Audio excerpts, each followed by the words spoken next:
Bonjour à toutes et à tous, bienvenue pour cette nouvelle vidéo d'Info Wintox. On va aller très vite parce qu'il y a pas mal de petits sujets à aborder qui sont des sujets relativement importants et qui vont être d'autant plus importants pour la suite des événements. Alors tout de suite on démarre et on y va. Alors la première information que je vais aborder avec vous, c'est bien cette rencontre. Ou ces rencontres, puisque compte fait, je vais englober un petit peu ce qui s'est passé au G7 et la rencontre entre Macron et Poutine. D'abord au G7, qu'est-ce qui s'est passé au G7 ? Finalement, on n'a pas été déçus parce que Donald Trump a fait évidemment le spectacle. Il a fait d'autant plus le spectacle que son discours devant donc le parterre de médias a fait, je dirais, l'effet d'un tonnerre aux États-Unis et donc a encore plus affirmer sa capacité à être vraiment dangereux en matière diplomatique.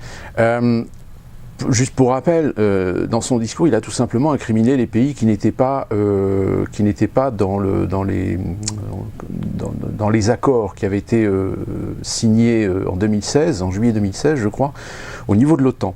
Il faut savoir que pour renforcer un dispositif militaire à disposition de l'OTAN, il faut que tous les pays soient alignés militairement, matériellement, et donc par conséquent il faut qu'ils alimentent un budget militaire national. Or, vous avez certains pays qui ont respecté donc cet engagement. Alors je crois me souvenir que c'est 2%, je crois 2% du PIB, 2 ou 3% du PIB.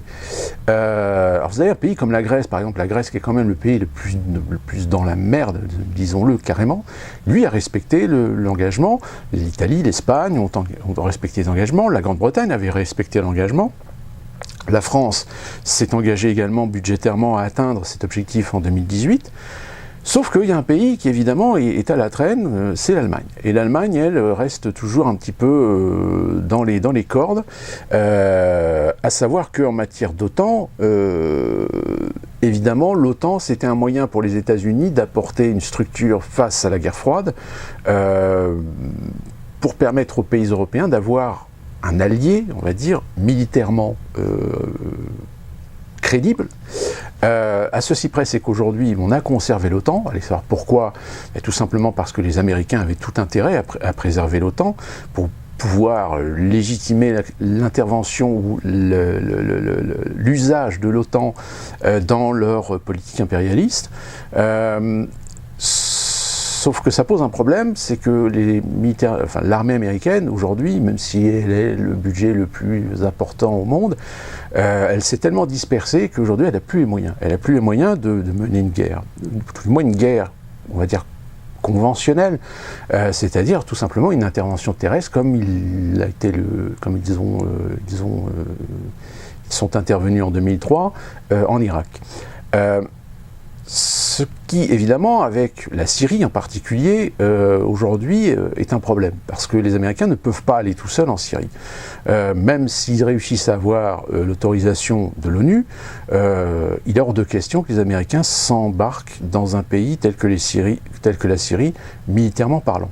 Donc ils ont besoin d'une coalition, mais une coalition avec une armée digne de ce nom. Aujourd'hui, au niveau de l'OTAN, et plus particulièrement au niveau des pays européens appartenant à l'OTAN, le seul pays qui a une armée, on va dire entre guillemets, digne de ce nom, c'est la Grande-Bretagne et la France. Sinon, les autres pays ont des armées, mais elles sont nettement insuffisantes pour pouvoir éventuellement rentrer dans une coalition digne de ce nom pour faire une intervention militaire. Donc c'est pour cette raison qu'en 2016, les Américains avaient plus ou moins poussé à ce que soit signé cet accord pour que les pays qui n'ont pas une armée très développée, et évidemment c'est l'Allemagne qui est principalement visée, puisque je rappelle que l'Allemagne depuis la Seconde Guerre mondiale, depuis même sa réunification, a toujours été sujet plus ou moins à respecter l'accord de reddition de l'Allemagne nazie, c'est-à-dire ne pas redévelopper une armée digne de ce nom. Ils ont une armée, mais une armée défensive, mais ils n'ont pas une armée opérationnelle, c'est-à-dire une armée qui peut opérer dans des pays étrangers, si ce n'est avec une coopération, avec une coalition, mais évidemment avec les moyens qu'ils ont matériels, qui sont nettement insuffisants comparativement à ce que les États-Unis, enfin des pays comme les États-Unis, comme la Russie, comme la Chine, comme la France, comme la Grande-Bretagne, même je crois l'Australie, sont capables de mettre sur la table. C'est pour cette raison qu'on a créé ce contrat pour pousser l'Allemagne à se réévaluer, à remonter un petit peu son niveau militaire. Donc évidemment, Donald Trump a fait ce discours-là, au lieu simplement de faire le petit rappel en confidence, c'est-à-dire pendant la réunion en huis clos, ben non, il l'a fait ouvertement, c'est fait exprès. C'est fait exprès. Bon, évidemment, il y a beaucoup de gens qui disent oui, mais encore une fois de plus, il a dérapé, il a fait de la provocation, etc. C'est pas tellement de la provocation qu'il a fait. Oui, c'est une provocation, mais c'est une provocation pour justement. C'est un peu, on va dire, l'état d'esprit du shame on you, c'est-à-dire honte à toi. Je te fais honte devant tout le monde que tu n'as pas respecté l'engagement auquel tu t'es normalement engagé. Donc voilà, le G7, ça a été un petit peu, finalement, on va dire que le G7 a été une foire, voilà, un show. Alors je rappelle, le G7, c'était normalement le G8, sauf qu'il faut savoir que depuis maintenant 2 ans, la Russie a été exclue de ce G7, le G7 étant la réunion des pays les plus industrialisés. Hein. Donc évidemment, c'est États-Unis, France, Grande-Bretagne, et puis je ne sais plus quels autres pays sont également dans le lot. Sauf que le problème, c'est que dans ces pays, disons, puissance industrielle, il manque quand même un pays qui est quand même une grande puissance économique aujourd'hui, c'est la Chine.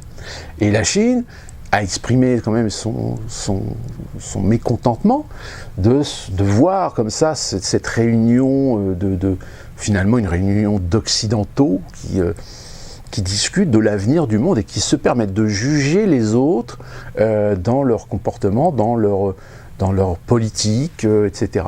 Donc la Chine déjà, alors là, il faut savoir quand même que là, les pays du G7 se mettent à dos non seulement la Russie, mais en plus la Chine, qui sont quand même des pays aujourd'hui avec qui il ne faut pas trop peut-être plaisanter, parce que c'est quand même des pays qui économiquement vont et sont déjà des acteurs incontournables.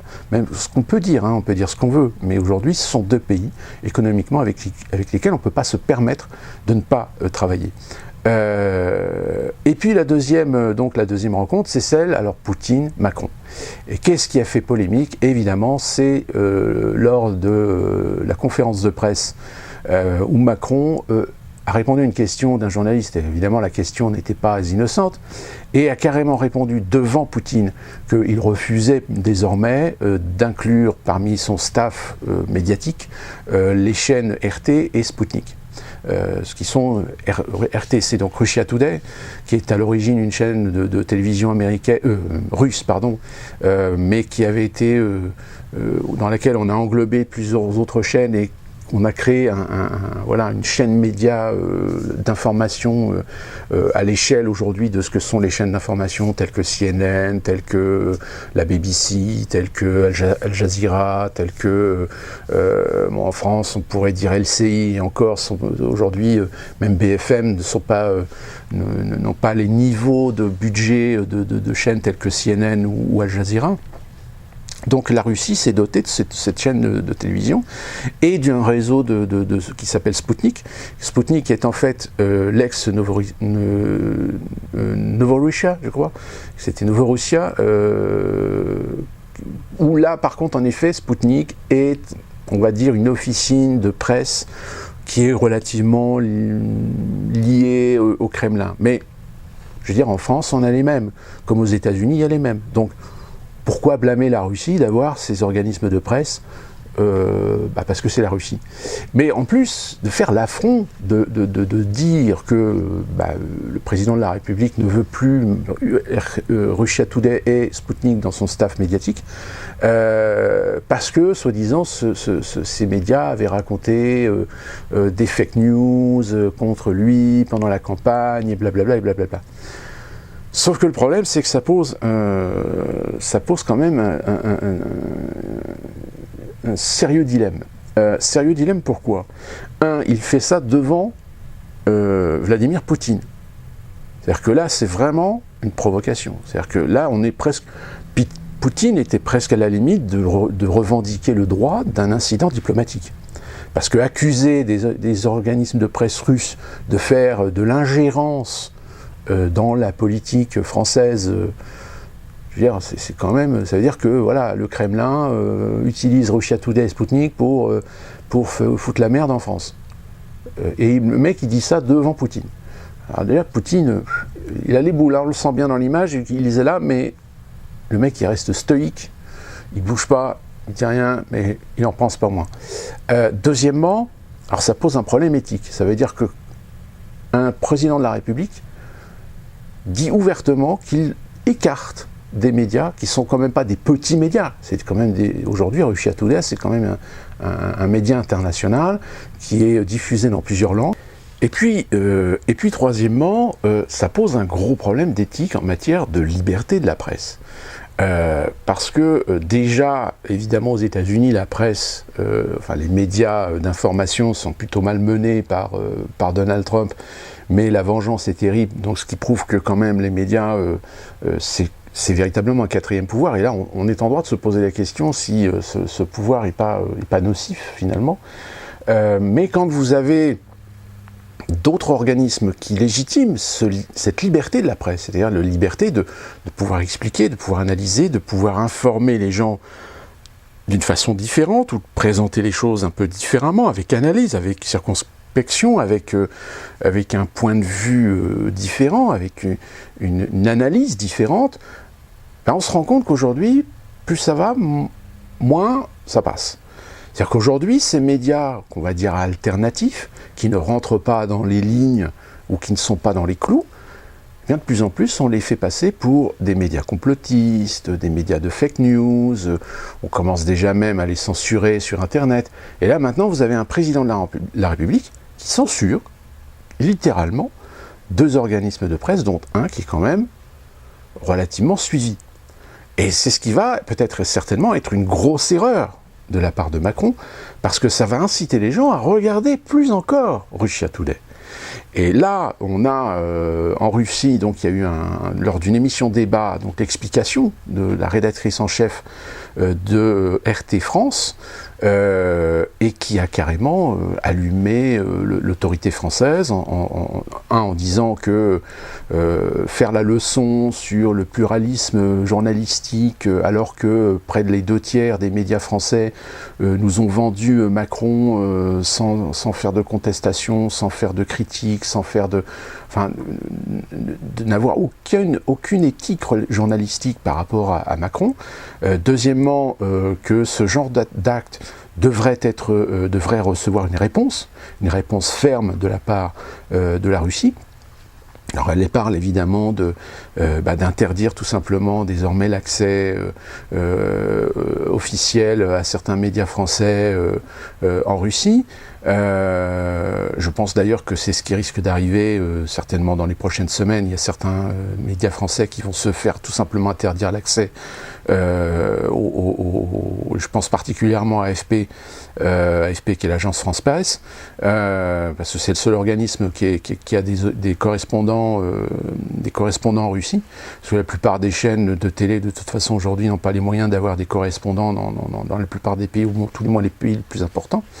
Donc voilà, c'est une affaire qui va avoir certainement avoir des effets boule de neige. Et même, je pense que les Français, ils se sont dit, mais il nous fait quoi là, le Macron? Il est en train de péter un plomb, ou il est en train de bomber le torse devant Poutine pour montrer sa suprématie, quoi. Voilà, je suis le président de la République française et je te chie à la gueule. Voilà, ça se traduit comme ça.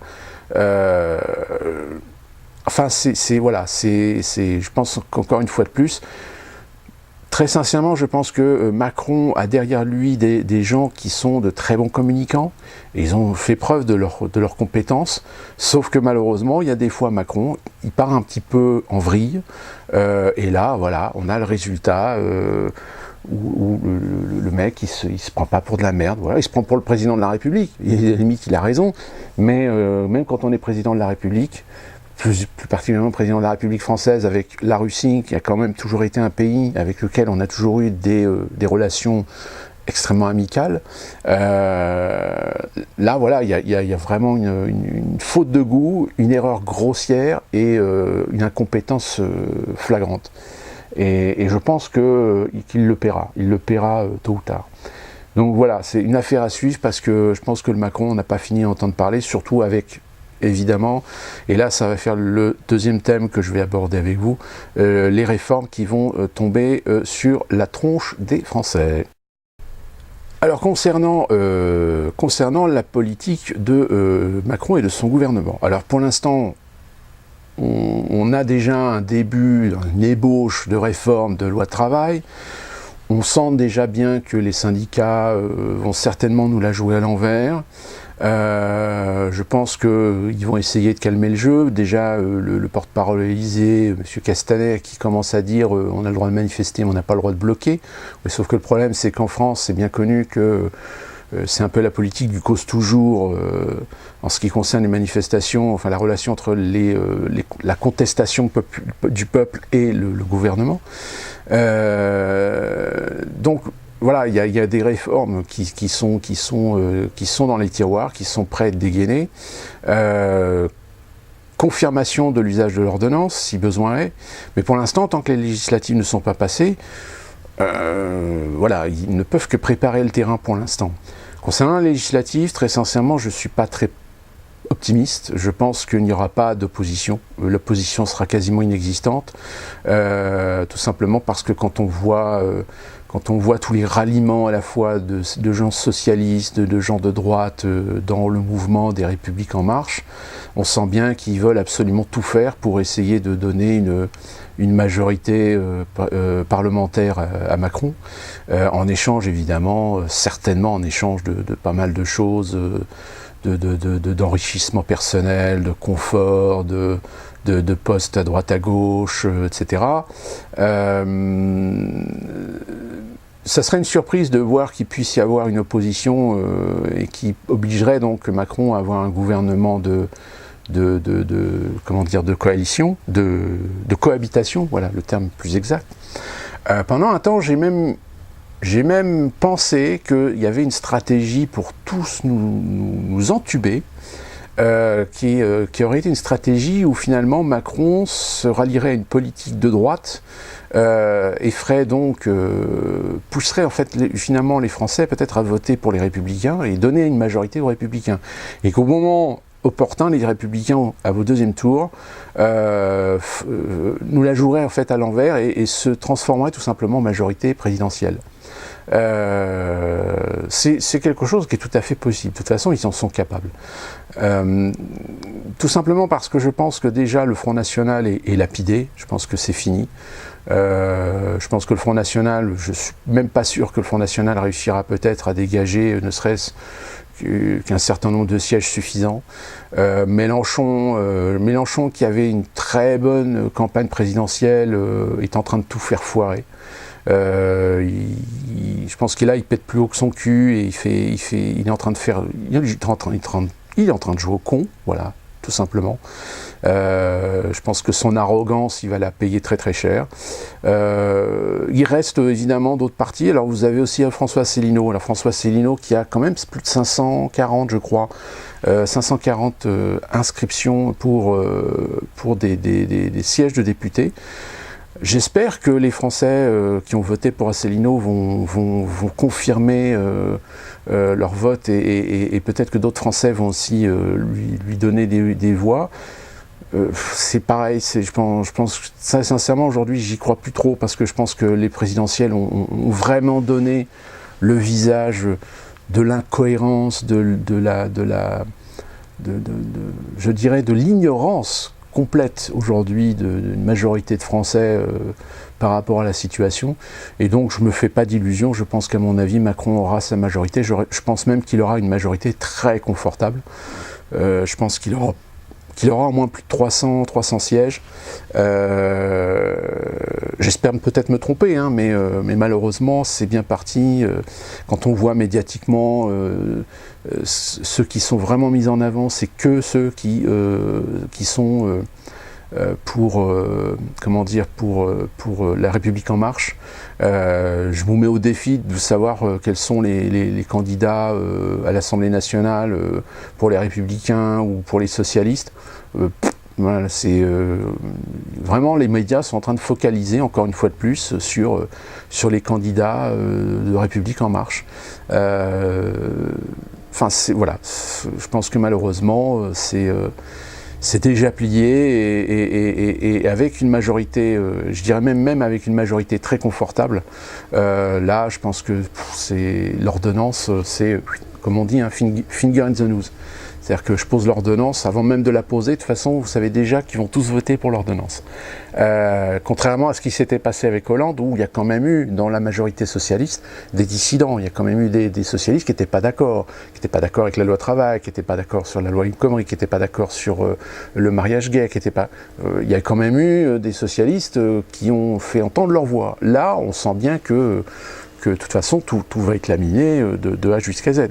Donc voilà, donc les salariés, je pense que à mon avis, vous n'avez pas fini de morfler. Les retraités, vous allez voir la CSG qui va augmenter, voire même les différents régimes qui à un moment donné vont certainement être fusionnés les uns avec les autres. Et je pense que la fonction publique, avant la fin de l'année, vous allez comprendre votre douleur parce que quand la copée qui a été réactualisée d'ailleurs, je l'ai mis dans le blog, hein, vous savez, ce sont les recommandations de Bruxelles au niveau budgétaire, sur les politiques budgétaires nationales de chaque pays membre. En ce qui concerne la France, ils ont bien réaffirmé de faire des économies sur la fonction publique, de casser les monopoles, de réouvrir, d'ouvrir des marchés au privé, etc. Donc il va y avoir certainement, il va y avoir de la privatisation, il va y avoir de l'ouverture à la privatisation. Je pense particulièrement à l'éducation nationale, je pense aux universités, je pense à la sécurité, je pense aux communications, je pense à l'énergie aussi. Hein, ça les démange depuis très longtemps d'essayer de refourguer EDF au privé, tout en gardant une part. Hein. Il y a toujours, l'État garderait une part, mais il serait minoritaire finalement. Donc voilà, Macron va dilapider finalement le patrimoine économique français et social et va exploser la fonction publique et ça, faut s'y attendre. Donc voilà, c'est malheureux à dire, mais je pense que là, va y avoir des vaches maigres. À dire, est-ce que ça va contester, est-ce que la rue va bouger pareil, je suis très perplexe. Je ne suis pas certain que les Français en ont pris encore suffisamment plein la gueule pour vraiment faire une contestation et tenir bon. C'est la seule façon, aujourd'hui c'est la seule façon de faire plier, de faire changer un petit peu les choses. Malheureusement, pour l'instant, je ne pense pas que les Français sont encore vraiment...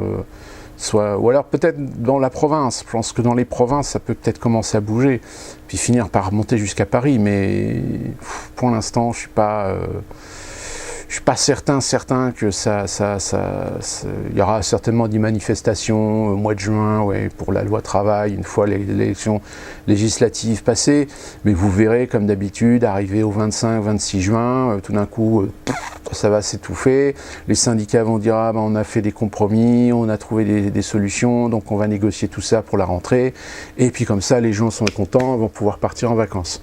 Ça va être ça. Voilà, le scénario il a toujours été calé comme ça, donc je pense qu'à mon avis, ça ne va pas changer grand-chose. Après, on va dire, oui, les gens disent, oui, mais à la rentrée, ça va péter.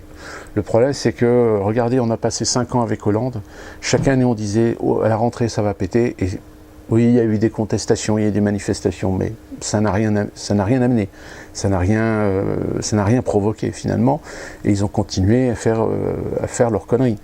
Donc voilà, faut attendre.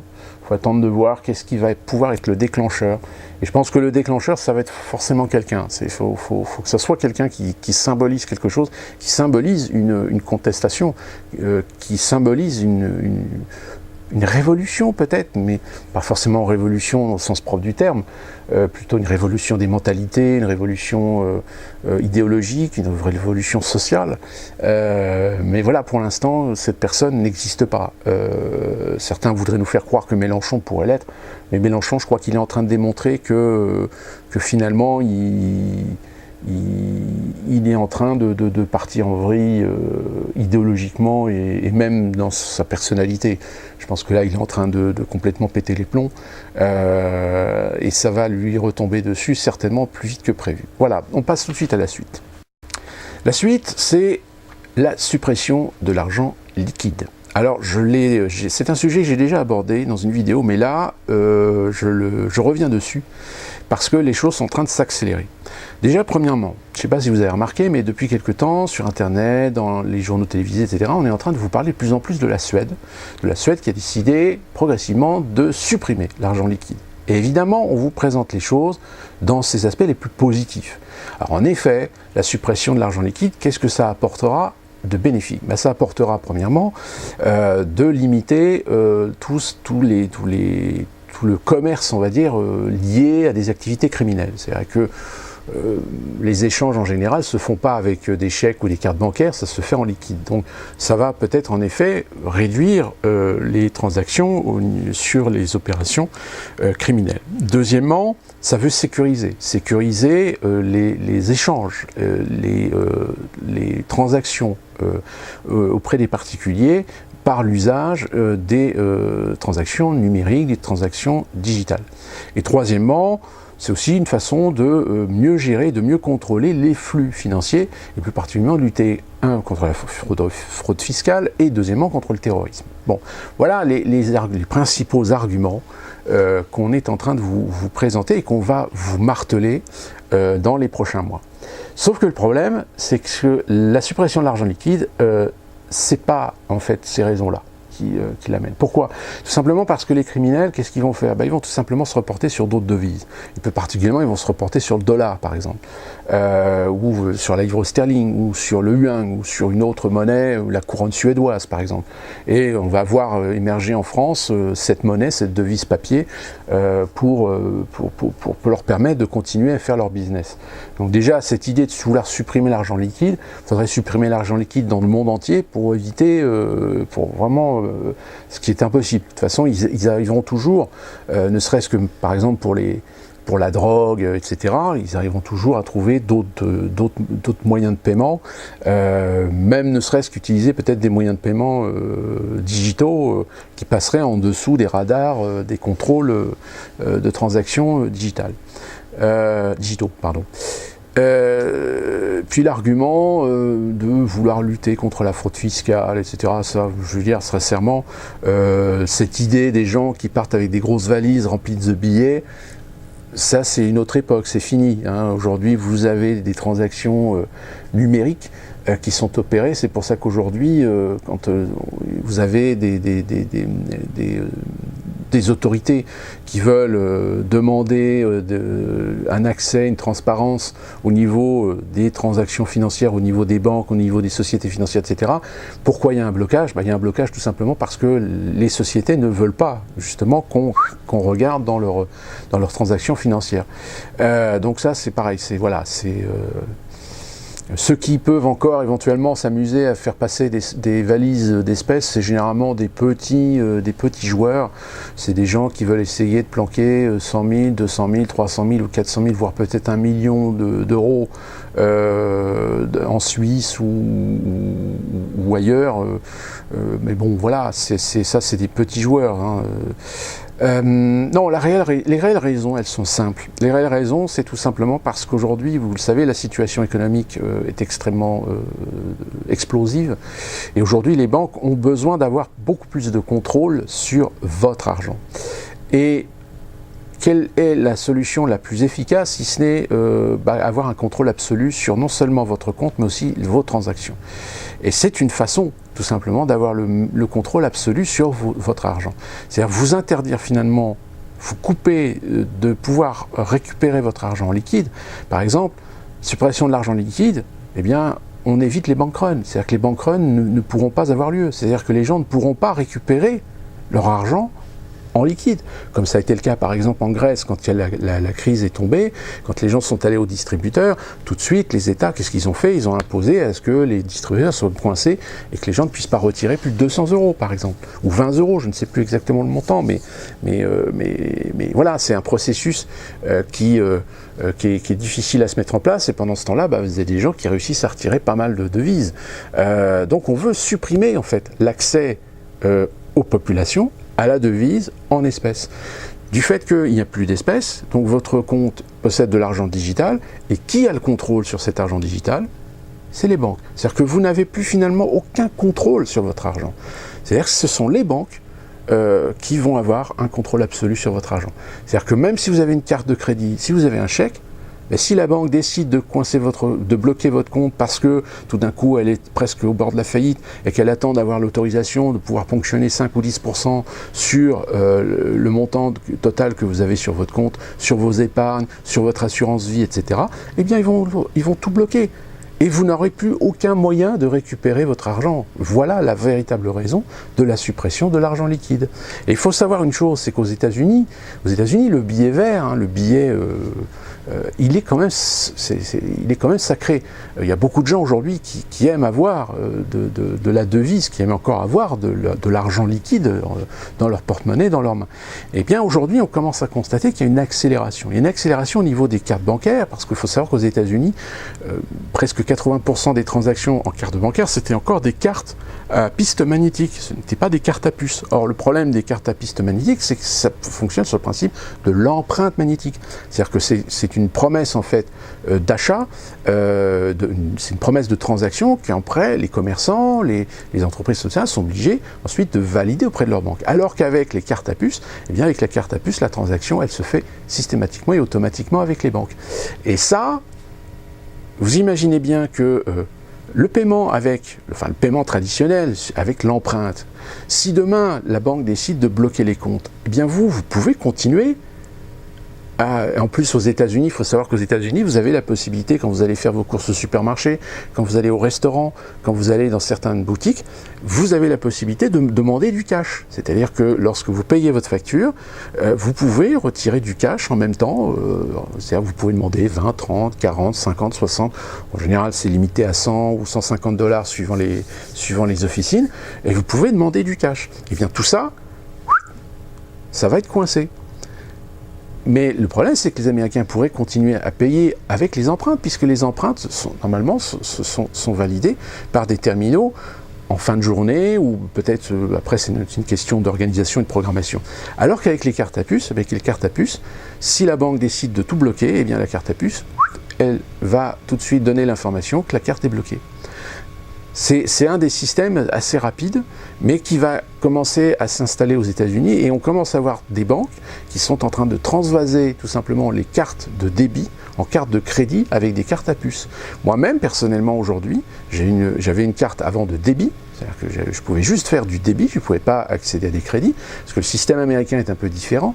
Et maintenant, j'ai une carte de crédit avec une carte à puce. Je m'en sers pour faire du débit, mais je peux très bien m'en servir à un moment pour déclencher des crédits ou des trucs comme ça. Et en plus de ça, vous commencez aussi à avoir aux États-Unis de plus en plus d'organismes, de plus en plus de commerces qui commencent à pousser les gens à utiliser la carte. Et il y a déjà des chaînes d'hôtels, par exemple. Les hôtels, vous avez certaines chaînes d'hôtels aux États-Unis qui refusent les espèces. C'est-à-dire que désormais, vous ne pouvez plus payer que par des cartes bancaires, soit par chèque, ou soit sur des applications sur smartphone, pour permettre de payer avec des comptes, des porte-monnaies, on va dire des porte-monnaies digitaux, ou par exemple pour payer avec un système tel que PayPal, par exemple.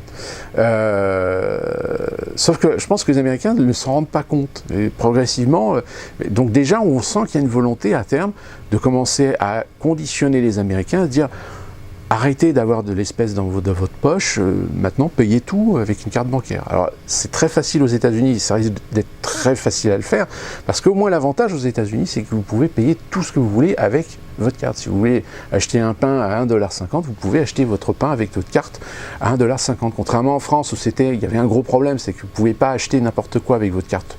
Vous deviez obligatoirement acheter plus de 15 € de marchandises, parce qu'évidemment le problème c'est que les commerçants payaient des taxes, un pourcentage sur les transactions.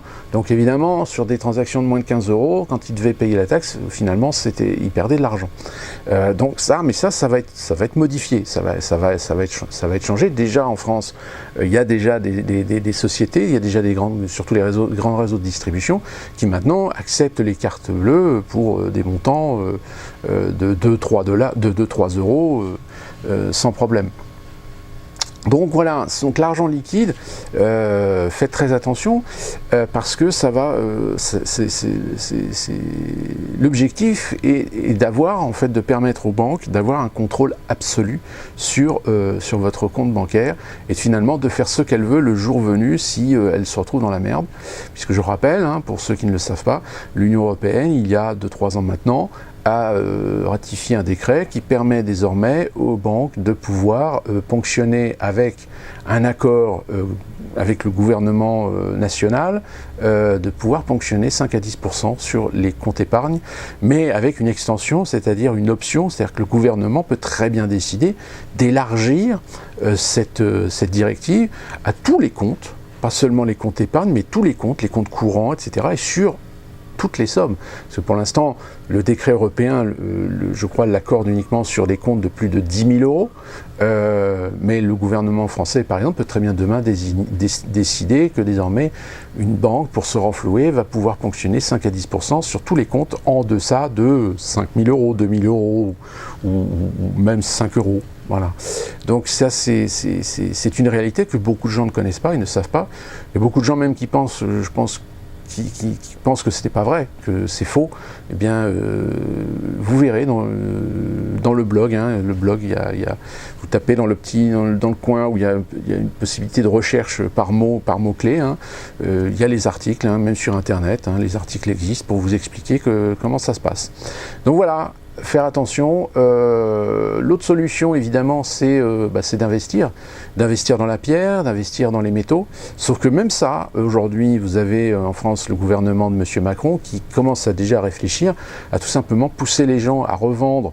Alors pas forcément les résidences principales, mais ceux qui ont des résidences secondaires, par exemple, ou ceux qui ont un patrimoine immobilier, mais qu'ils mettent en location, ou qui le gardent pour eux, etc., eh bien, ils vont pousser les gens tout simplement à vendre leurs biens immobiliers pour les inciter à injecter l'argent qu'ils vont récolter des ventes sur les marchés, pour investir dans les assurances vie, par exemple. Sauf qu'aujourd'hui, je veux dire très franchement, les gens qui investissent dans les assurances vie sont des cons. Parce que les assurances vie, les gains, ça fait depuis des années qu'il n'y a pas de gains, il n'y a pas de rendement sur les assurances vie, c'est une arnaque. Mais comme c'est un des produits phares que toutes les banques sont capables de vous vendre en vous disant mais au moins ça vous garantit un rendement de temps, mais le problème c'est qu'au bout d'1 an, vous vous rendez compte que votre rendement vous ne l'avez pas et que votre banquier vous explique ah oui mais vous comprenez, c'est parce qu'en fait votre assurance vie, ce sont des investissements sur des packages qui malheureusement certains d'entre eux n'ont pas eu des rendements suffisant et donc on peut pas, il n'y a pas la garantie du rendement que normalement vous espériez obtenir en prenant ces assurances vie. Ça c'est la question qu'il faut si un banquier vous propose une assurance vie, posez-lui la question, ok, le rendement il est garanti ou il n'est pas garanti? Et vous allez voir que le banquier, s'il vous dit qu'il est garanti, je vous le dis tout de suite, c'est un menteur, c'est un arnaqueur. Les rendements ne sont pas garantis sur les assurances vie. Elles sont garanties suivant l'évolution des marchés, suivant les packages sur lesquels votre assurance vie fonctionne. Les packages, ce sont en fait c'est-à-dire que les sociétés qui gèrent les assurances vie, enfin le produit, on appelle ça un produit d'investissement, est géré par une société. Cette société, c'est elle qui gère sur quoi elle investit, sauf que le problème, c'est qu'il suffit qu'il y ait une crise et puis qu'elle est mal investie sur des packages qui vont se casser la gueule, et votre assurance vie, vous pouvez vous asseoir dessus. Et même l'assurance vie, il faut savoir que si vous voulez la récupérer quand vous sentez que le marché commence à se péter la gueule et qu'on est à l'aube d'une crise, etc., sachez que les assurances vie, les banques peuvent vous les bloquer. C'est-à-dire que vous ne pouvez rien récupérer. Voilà, donc les assurances vie, vous évitez. Donc voilà, on passe à la suite. Alors la suite, c'est une multitude de petites infos à savoir et à noter et à garder à l'esprit pour bien comprendre l'évolution de ce qui va arriver, parce que c'est écrit noir sur blanc. Alors, première petite info très importante, il faut savoir que vous avez certains départements en France qui sont déjà dans la mouise et qui n'ont plus les moyens de payer le RSA. Le dernier département, et c'est le Figaro qui nous l'annonce, à avoir crié au secours auprès du gouvernement, c'est le Lot-et-Garonne. Alors le problème du Lot-et-Garonne, c'est que c'est un de ces départements qui, parce qu'ils ont une population relativement faible, donc les revenus fiscaux sont insuffisants, et comme vous le savez, il y a eu une idée pendant un temps de vouloir tout simplement délocaliser et de pousser les gens qui ont des revenus faibles ou qui sont parfois dans des situations précaires, bien tout simplement de les pousser ailleurs, c'est de les pousser dans des départements où il y a des coins, des phénomènes de désertification dans les campagnes, dans les petits villages, etc.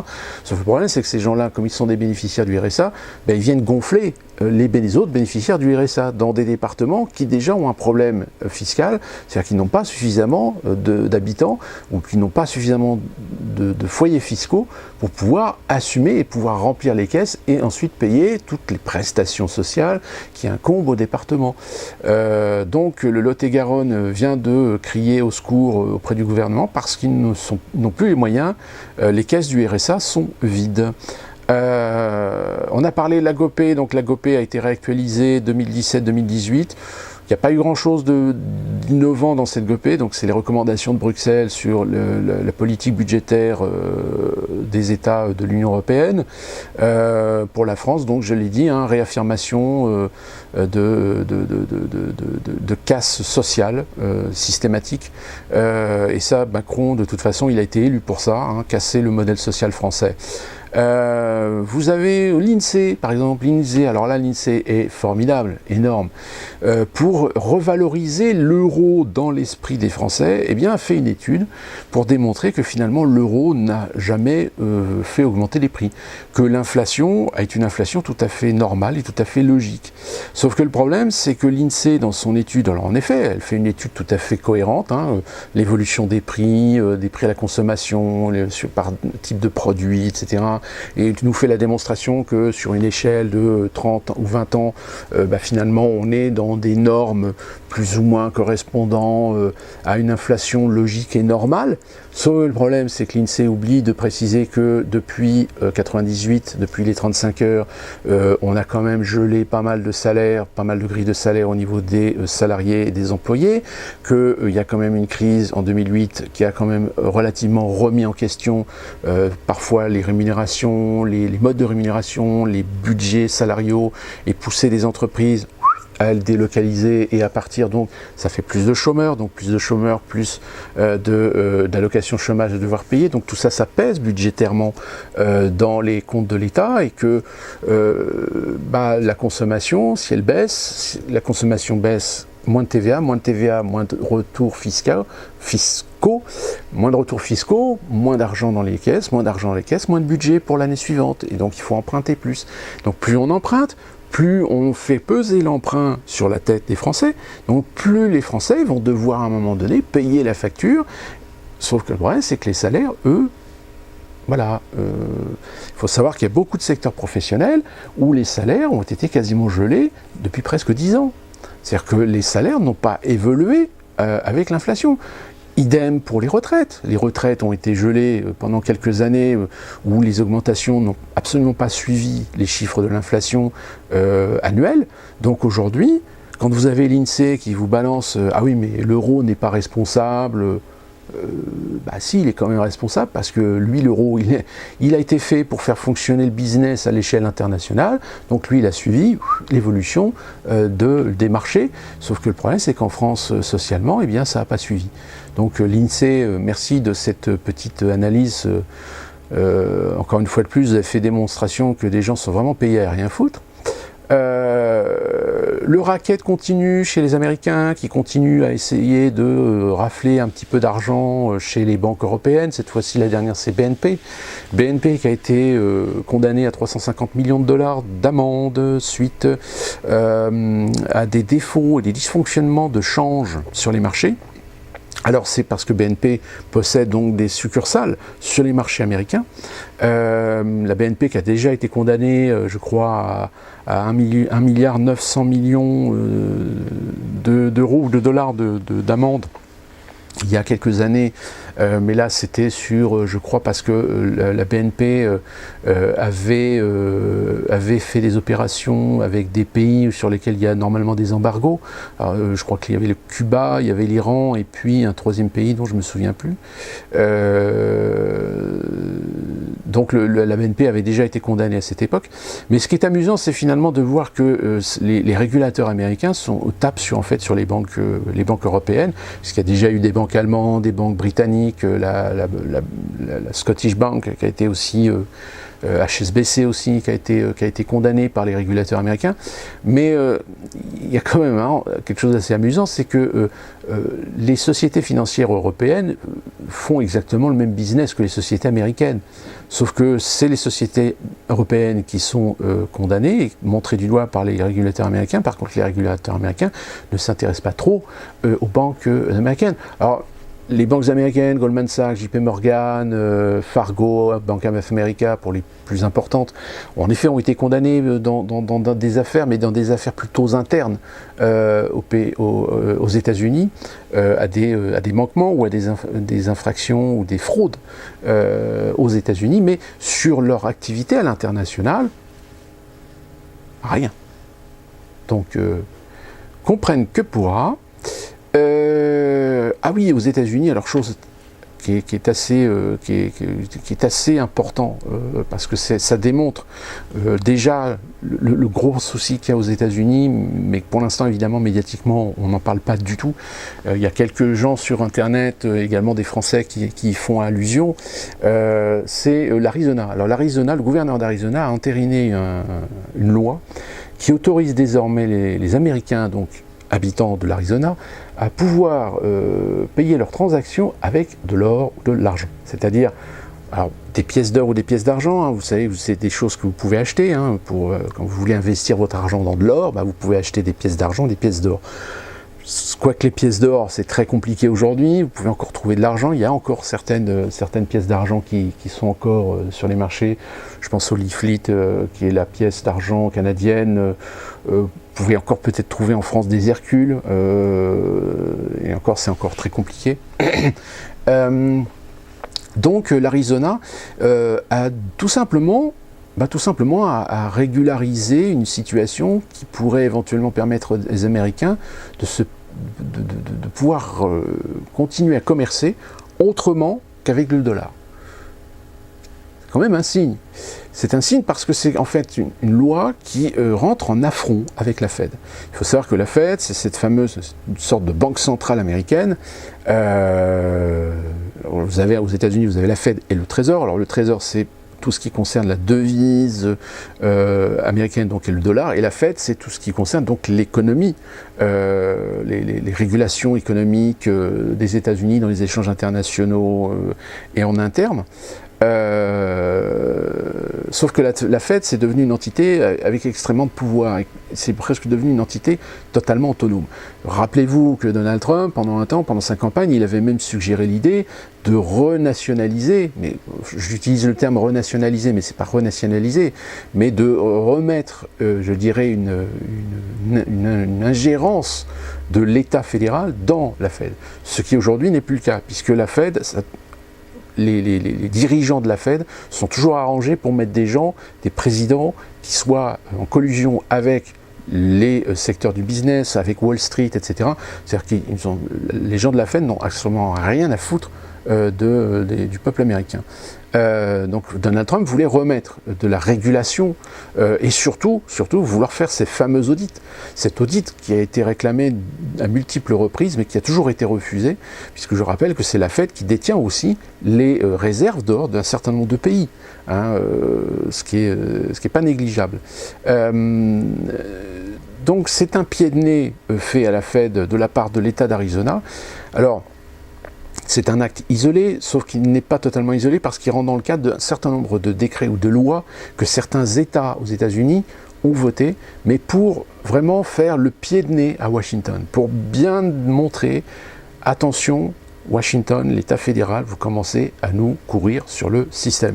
Alors en plus, avec l'élection de Donald Trump, ce qui n'arrange pas les choses. Donc, ça rejoint un peu cette idée que la santé de l'équilibre de l'Union, hein, l'Union c'est justement ce qu'on appelle l'Union aux États-Unis, cette fédéralisation des 50 États,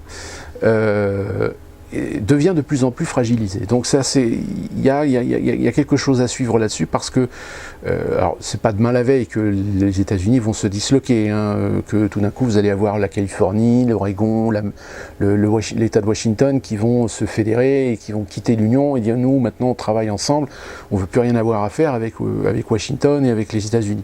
C'est pas encore demain la veille, mais voilà, ça commence un petit peu à gamberger. Autre information, qu'est-ce qu'on a d'autre ? On a, ah oui, l'art du consentement. Alors l'art du consentement, c'est un article que j'ai mis dans le blog, vous le retrouverez, et qui résume excessivement bien aujourd'hui la stratégie qui consiste tout simplement à acquérir le consentement coercitif.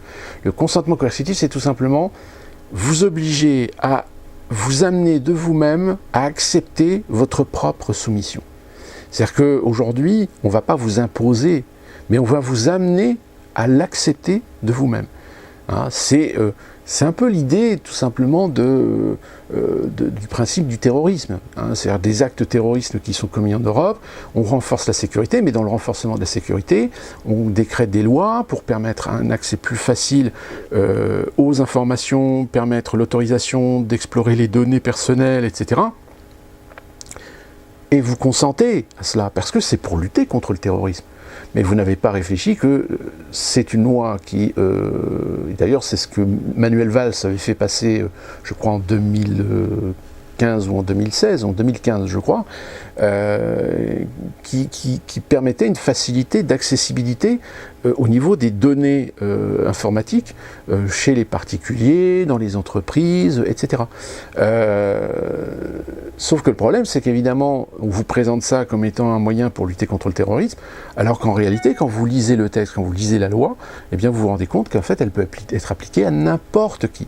C'est-à-dire que si vous êtes un dissident, si sur Internet vous commencez à avoir du succès, qu'il y a des gens qui commencent à vous suivre, etc., eh bien, demain, l'autorité française, les renseignements généraux vont aller fouiller dans votre ordinateur pour savoir quel est le niveau de dangerosité de votre réputation, de votre notoriété, pour éventuellement, à un moment donné, vous mettre en surveillance. Et si votre notoriété commence à devenir de plus en plus importante, eh bien, on va faire en sorte de développer une stratégie pour vous décrédibiliser, pour vous assassiner, pas physiquement, mais vous assassiner socialement. Hein, voilà. Donc ça, c'est un exemple. Sauf que pour pouvoir amener ces lois, pour pouvoir amener ces textes, pour pouvoir amener ces accords, eh bien, de temps en temps, eh bien, on va vous présenter les choses. C'est-à-dire, en fait, on vous fait un paquet cadeau. Voilà, on vous fait un joli paquet cadeau qui vous fait plaisir et que vous consentez à recevoir, sauf que vous n'ouvrez pas le paquet cadeau et que fatalement, eh bien, vous vous retrouvez dans une situation où vous croyez être d'accord avec quelque chose, alors qu'en fait, cette chose ne vous a pas été présentée ni dans le détail, ni dans sa structure, ni dans sa composition, ni même dans son évolutivité, dans son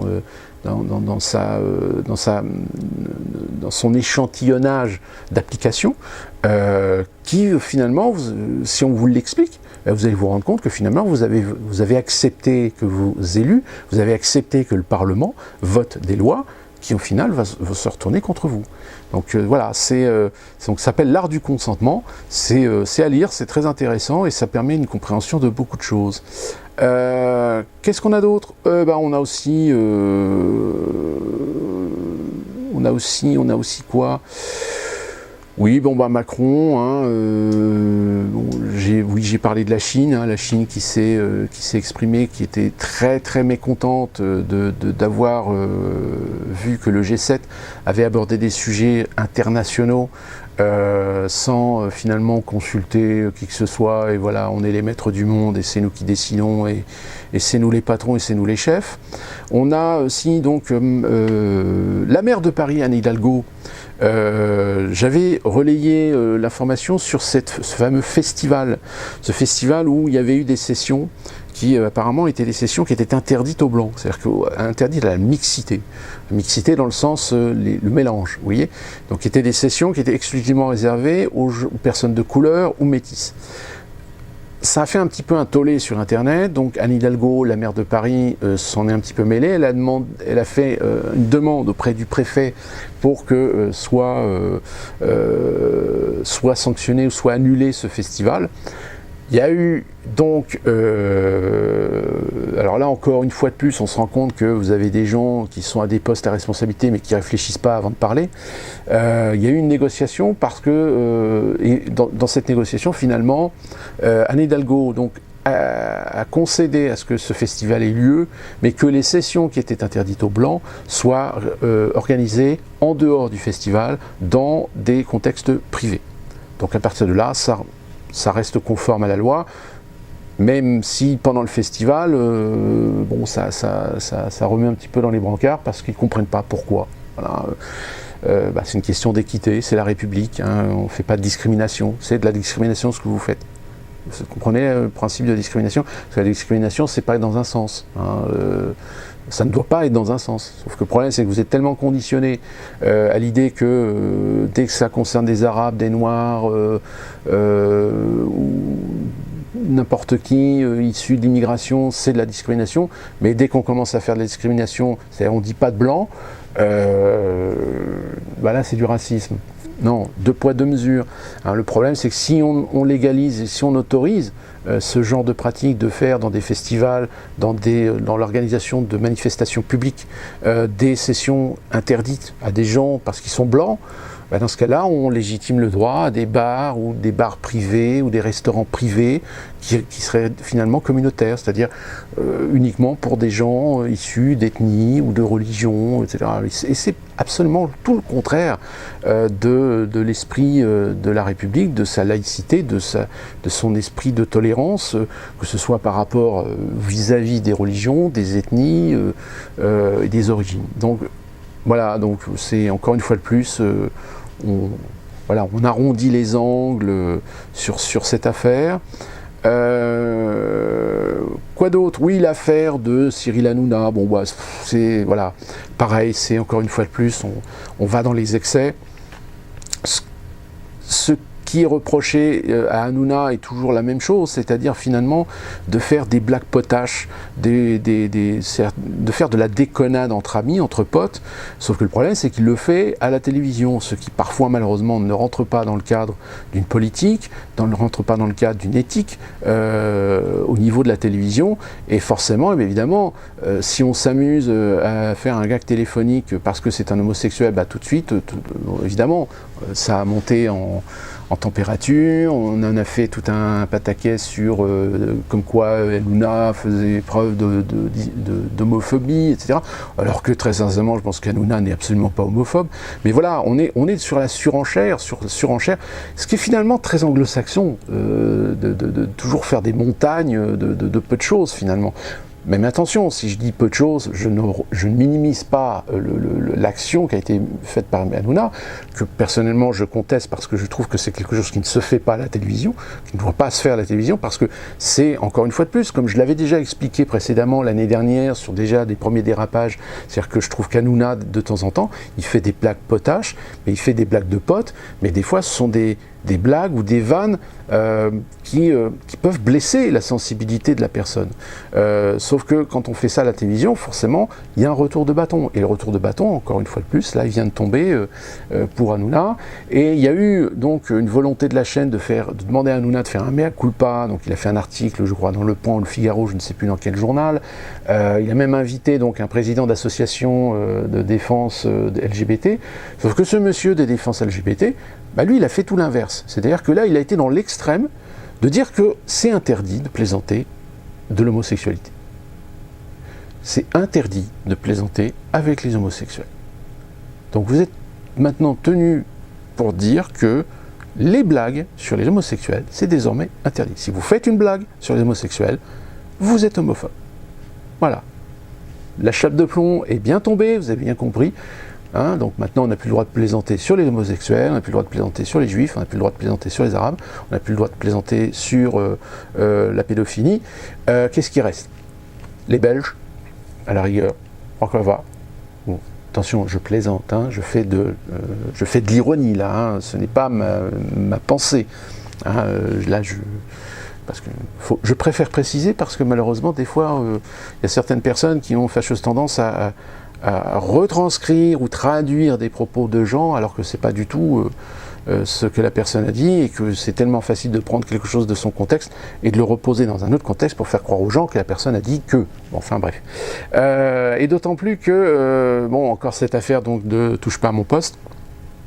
Et on a appris qu'une des fers de lance des chroniqueurs de cette émission, donc Enora Malagré, a décidé de quitter l'émission. Alors c'est quand même le deuxième qui quitte l'émission, puisque au début du mois de mai, vous aviez un autre chroniqueur qui est le patron de Télépoche, je crois, qui a quitté l'émission. Ça sent un petit peu le roussi. C'est-à-dire que là, je pense que touche pas à mon poste et les audiences, bon, peut-être que l'émission va conserver ses audiences, et elle conservera ses audiences tant qu'il n'y aura pas d'autres émissions en face suffisamment costauds pour peut-être faire descendre les audiences de cette émission, mais attention, là, je pense que l'émission Touche pas à mon poste est en train de prendre l'eau. C'est-à-dire que je pense que là, ils sont arrivés à un terme où ils ont peut-être épuisé tout ce qu'on pouvait faire dans ce cadre d'émission de divertissement. Et je pense qu'au bout d'un moment, les gens qui disaient « Oh, Hanouna, il est drôle, il est sympa », je pense qu'ils vont commencer à se dire ouais, il était drôle, mais là, il commence à devenir un peu lourd, etc. » Donc là, les mentalités commencent à changer. Mais voilà, c'est les phénomènes de télévision, comme on les connaît depuis des années, ça a toujours existé. Et je pense qu'il y a un moment où vous avez des gens qui sont intelligents et qui savent s'arrêter au bon moment. Comme il y a des gens malheureusement qui veulent continuer à fonctionner avec des concepts qui ne fonctionnent plus. Je prends l'exemple de quelqu'un qui est on pense que c'est un idiot, mais au contraire c'est quelqu'un qui est un vrai professionnel. Je pense à Coé par exemple, à Sébastien Coé qui a eu son heure de gloire avec son émission télé sur TF1, et puis il y a un moment où la dernière ou avant-dernière saison, ça commençait un petit peu à partir un petit peu en vrille parce que vu que l'émission faisait énormément d'audience, évidemment la chaîne a commencé à vouloir restructurer l'émission pour faire toujours plus d'audience, sauf que l'émission a finalement perdu la moitié de son essence, la moitié de son concept, et à un moment Coé a dit bon, là je pense qu'on va arrêter parce que de toute façon là on a épuisé le concept et ça sert à rien de continuer. Donc voilà, c'est des choses qui ne sont pas nouvelles, qu'on a toujours connues, sauf qu'il y a malheureusement il y a des gens qui n'ont toujours pas appris la leçon sur ce point de vue-là. Donc et voilà, et je vais terminer par la Pologne qui fait un petit peu qui est le mouton noir aujourd'hui de Bruxelles, qui fait de la résistance. Vous savez que normalement Bruxelles a décrété un certain nombre de quotas de migrants en répartition sur les pays membres de l'Union européenne, et la Pologne a dit ah non, nous on n'en veut pas. Voilà. Ah mais vous n'avez pas le choix, vous êtes membre de... mais on s'en fout, on n'en veut pas. Voilà. Donc évidemment, Bruxelles ne sait pas trop comment gérer le problème, parce que bon, on sait que la Pologne est aujourd'hui entre les mains d'un gouvernement plutôt conservateur, ultra-conservateur, et qui va à l'encontre de toutes les politiques européennes qui consistent à casser les modèles de société judéo-chrétienne. Or, la Pologne est quand même un pays où le catholicisme est quand même ultra présent et ultra influent dans la société, dans la culture, avec tous les aspects évidemment que ça implique. Donc la Pologne devient un petit peu une épine dans le pied au niveau de l'Union européenne. Donc pareil, là, on n'en parle pas trop, hein, on fait pas trop la publicité là-dessus, parce qu'il vaut mieux pas ne faire la publicité, ça pourrait donner une mauvaise idée. Concernant d'autres pays de l'Union européenne, vous savez que le Monténégro vient d'être intégré à l'OTAN. Sauf qu'il y a un autre pays qui a été intégré à l'OTAN et qui aujourd'hui voudrait y sortir, c'est la Slovénie. La Slovénie aujourd'hui est en train de se rendre compte que finalement l'OTAN, c'est pas si génial que ça. Et aujourd'hui, il commence à y avoir dans les institutions une rumeur comme quoi la Slovénie pourrait éventuellement penser ou réfléchir à vouloir sortir de l'OTAN. Voilà, c'était une dernière information, une toute petite dernière information. Oui, en ce moment, vous avez certains membres du gouvernement ou des futurs élus de la République En Marche qui commencent à avoir des casseroles qui s'amoncellent dans les médias. Donc il y a 2 ministres et au moins 3 candidats aux législatives pour les Républicains En Marche qui ont des casseroles. Donc de mémoire, hein, de mémoire, je vais peut-être pas y arriver de mémoire, mais vous avez Richard Ferrand. Alors le Richard Ferrand, on a vraiment l'impression qu'en fait les médias essayent d'étouffer le truc pour dire oh c'est pas grave. Bon, à la limite, il n'est pas impliqué directement dans cette affaire, puisque je rappelle c'est le Canard enchaîné qui a fait des révélations concernant des liens avec sa femme, sauf que par la suite il y a eu cette affaire d'une location immobilière au nom des mutuelles de Bretagne, mais dont il s'en est octroyé l'usufruit à des fins personnelles. Donc c'est du détournement, hein, c'est un détournement de fonds, purement et simplement. Donc là, on est en train d'essayer vous voyez un peu le genre politique du poisson, c'est-à-dire j'essaie de glisser entre les pierres pour éviter que ça se sache de trop. Vous avez maintenant une enquête préliminaire sur Marielle de Sarnez et 18 eurodéputés dans l'affaire Ferrand, qui s'ajoute donc à l'affaire Ferrand. Donc la centriste devenue ministre des Affaires européennes est visée avec 18 autres députés européens, dont le centriste Jean Arthuis, soutien de longue date d'Emmanuel Macron, par une enquête préliminaire pour des emplois fictifs. Donc voilà, encore, on en rajoute une flopée. Et on a appris aussi que des candidats de République En Marche ont été suspendus. Vous avez par exemple en Haute-Garonne Pierre Cabaret qui a été suspendu pour la candidature législative. Vous avez Christian Gérin en Gironde qui a été suspendu pour des tweets jugés antisionistes. Et donc tout ça, vous avez aussi Véronique Avril en Seine-Saint-Denis. Et tout ça, en fait, finit par gêner considérablement la volonté de notre président de vouloir avoir des personnalités politiques intègres au sein de sa représentation. Sauf que là, évidemment, ça part très mal. Monsieur Macron, il prouve encore qu'il n'a encore rien compris, le pauvre garçon, c'est qu'il n'a pas compris qu'utiliser des gens qui sont déjà dans les systèmes politiques, c'est en effet s'assurer auprès des Français des gens qui ont une expérience politique, mais ils n'ont pas qu'une expérience politique. C'est que le problème, c'est que ce sont généralement des gens opportunistes, et qui dit opportunistes, qui n'hésitent pas à retourner leur veste par rapport à leur famille politique. Et s'ils sont capables de retourner leur veste auprès de leur famille politique, c'est qu'ils doivent aussi avoir des choses à se reprocher. Et résultat des courses, aujourd'hui, vous avez les casseroles qui sont en train de ressortir.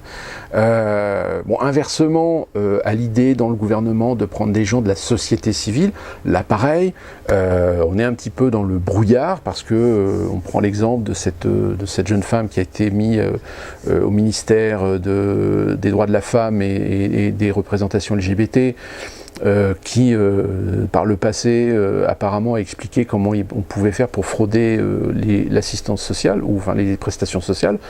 Là, pareil, hein, c'est... Enfin, bon, voilà, c'est... De toute façon, aujourd'hui, dans le paysage politique français, si on continue à prendre des gens qui se mettent en avant pour pouvoir se dire « Ah ben voilà, je suis prêt à m'investir, à défendre le pays auprès d'une famille politique rénovée, etc. » En général, vous pouvez être sûr que le mec, il a quelque chose à se reprocher, qu'il a croqué quelque part. Ça, c'est clair, net et précis. Alors que les gens dont on n'entend pas parler, dont on ne veut pas parler, alors c'est peut-être ceux-là qui sont peut-être les plus intègres et les plus crédibles. Ça, malheureusement, je pense que c'est pareil un peu partout dans le monde en matière de politique. Voilà, c'est à peu près tout après cette petite info de dernière minute que j'ai donnée. J'espère que vous allez pouvoir continuer à suivre assidûment ce blog avec des informations. Il y a une petite baisse de régime pendant un temps, mais c'est normal parce que j'étais parti en déplacement sur Détroit. Mais j'essaye, voilà, de revenir à alimenter le blog de façon régulière. Si vous avez des questions, n'hésitez pas. Toujours à cette adresse. Petite nouveauté, si vous avez peut-être remarqué, comme je l'avais déjà expliqué dans une ancienne vidéo, j'ai été notifié par Google de pouvoir éventuellement faire de la publicité sur le blog, sauf qu'après analyse du blog, il s'est trouvé que pour eux, il n'y avait pas suffisamment de fréquentation, donc je ne pouvais pas faire de publicité, et donc finalement je lui ai dit, il n'y aura pas de publicité sur le blog, et puis c'est tout. Sauf que, bon, voilà, faire ce blog, faire les vidéos, et puis d'autres aussi activités, ça prend du temps, etc. Donc si vous voulez aider, il y a tout simplement Tipeee. Alors je mets l'adresse ici, voilà, Tipeee. Alors par contre, je ne me souviens plus si Tipeee, il faut vous inscrire ou pas, ou si vous pouvez y aller de façon libre. Et Tipeee, c'est tout simplement le son du type, le type à l'américaine, c'est le pourboire. C'était simplement la possibilité pour des créateurs de support, des créateurs vidéo, des créateurs de support internet, divertissement, d'information politique, etc. Et de pouvoir collecter un petit peu d'argent par les dons. Voilà, alors vous pouvez, c'est des dons qui peuvent être de l'ordre de 1 euro, 5 euros, 10 euros, peu importe. Vous donnez ce que vous voulez par rapport à ce que vous jugez être intéressant, de pouvoir préserver, de pouvoir permettre aux gens comme moi de créer sans être obligé de passer par des institutions ou des instances publicitaires. Donc d'ailleurs, apparemment, il semblerait que sur YouTube, certains youtubeurs commencent à avoir de sérieux problèmes.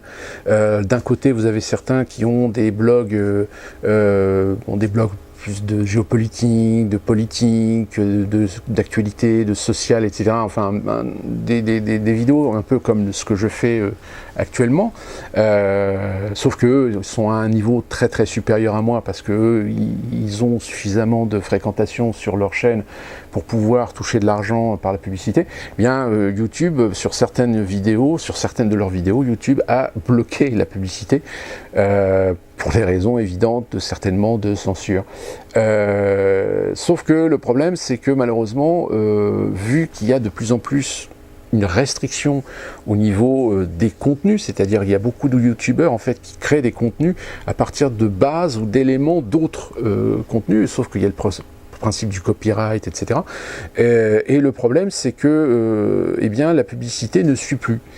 Et vous savez qu'il y a eu aussi le problème de publicité en Grande-Bretagne, où alors je ne sais plus pour quelle affaire, je crois que c'est lié à une affaire de pédophilie ou quelque chose comme ça, où il y a eu des restrictions qui ont été imposées en Grande-Bretagne. Donc du coup, au niveau publicitaire, YouTube est en train de se tirer des balles dans le pied, parce qu'il est en train tout simplement de vouloir limiter les ressources publicitaires auprès de certains blogs, auprès de certaines chaînes, auprès de certaines personnes, parce qu'elles ne sont pas dans le moule, mais finalement YouTube se tire des balles dans le pied, comme je le disais, parce que si elle censure la publicité sur certaines chaînes, eh bien c'est moins d'argent pour elle-même. Donc voilà, c'est un peu idiot. Enfin, faut pas chercher à comprendre. Aujourd'hui, la logique et le bon sens, c'est quelque chose qui se fait de plus en plus rare. Donc aujourd'hui, beaucoup de youtubeurs utilisent maintenant, enfin plus particulièrement les Français d'ailleurs, utilisent ce site de Tipeee. C'est le principe du pourboire, et au moins là, les gens qui veulent soutenir, qui veulent aider les youtubeurs ou les gens qui créent des contenus à leur niveau, peuvent ainsi laisser des pourboires. Voilà, c'était juste la petite allusion. Après, je n'oblige personne, chacun fait ce qu'il veut. Hein. Moi, de toute façon, je continuerai à faire des vidéos du moment que j'en ai la possibilité, le temps. Et on se retrouve, quand j'aurai le temps. D'ici là, vous portez-vous bien. Si on ne se retrouve pas avant le début, fin juin, peut-être mi-juin, je pense qu'il y aura certainement les élections législatives, donc il y aura certainement une vidéo. Et on se retrouve très bientôt avec de nouvelles toutes fraîches, et continuez à suivre le blog, parce que les choses vont très vite en ce moment, et si on se fait un petit peu larguer, on risque de rater quelque chose de très important dans sa compréhension, pas seulement à l'échelle nationale, mais aussi à l'échelle globale de ce qui se passe, et de peut-être perdre le fil de ce que les médias vous disent, et qui finalement est tout à fait le contraire. À très bientôt, portez-vous bien.